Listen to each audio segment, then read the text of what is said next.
Hello, my name is Rachelle.Fleming, and this presentation has been developed by myself, Julia Gerhard, and Flavia Zuim.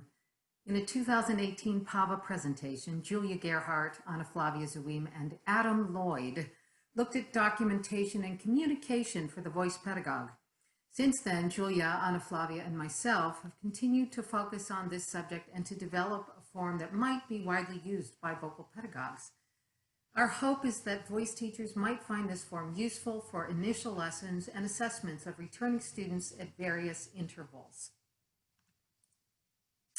Voice pedagogues aren't required to maintain documentation of their students' progress in the way medical professionals are. However, many already do. We believe specific types of documentation have many potential benefits for the voice studio. If lessons are taking place in an academic setting, the instructor will have a better basis for grading and progress tracking. Assessing goals and progress can lead to more goal-oriented teaching. And without clear goals and progress, academic grades might be assigned based upon a student's attendance and performances only. Specific documentation can help to measure whether or not a student has met goals or made progress from the initial lesson to the last lesson. And for the singer, clearly outlined goals and progress tracking may result in higher motivation and more effective practice. We looked at what the benefits of an intake and assessment tool in the voice studio might be. This slide shows some of those advantages we felt could come from this type of tool. An assessment form could be used to enable monitoring of progress on a continual basis and help the instructor implement changes in a more timely manner. An assessment form could provide information to other professionals also working with a singer, such as a voice therapist, laryngologist, or acting coach. This type of documentation can help to facilitate the continuity of care and training of a singer in the absence of any member of their voice team.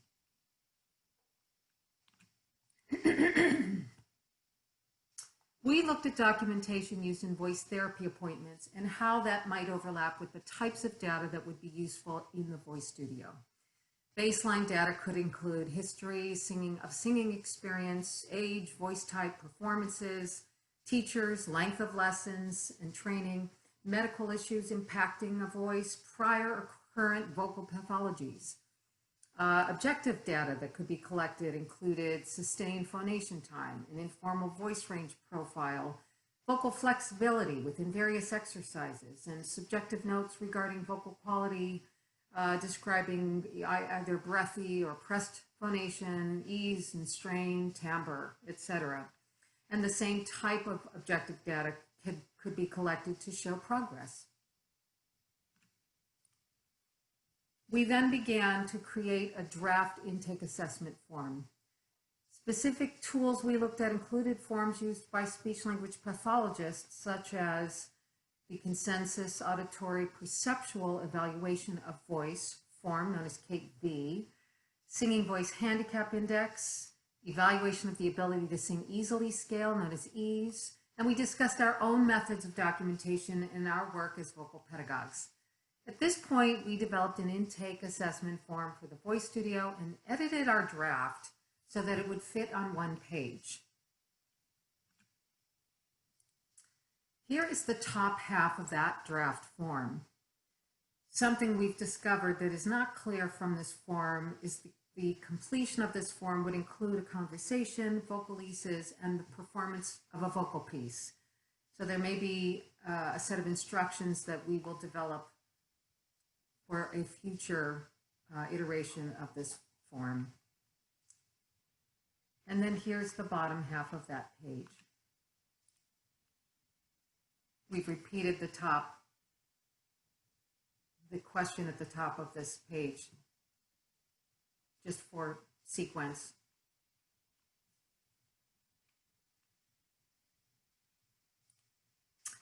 As part of the initial stages of developing our form, we thought it would be wise to reach out to a small group of experts in the field to seek feedback. The draft form was submitted to 10 vocal pedagogues that Julia, Flavia, and myself consider to be experts in the field. The following slides outline specific suggestions we received from the 4 people who responded. All four experts suggested changes to this first section of the form. The top of the slide illustrates what was on the form they received from us. It was suggested that surgeries and therapy be added to the prompt of medical issues impacting voice.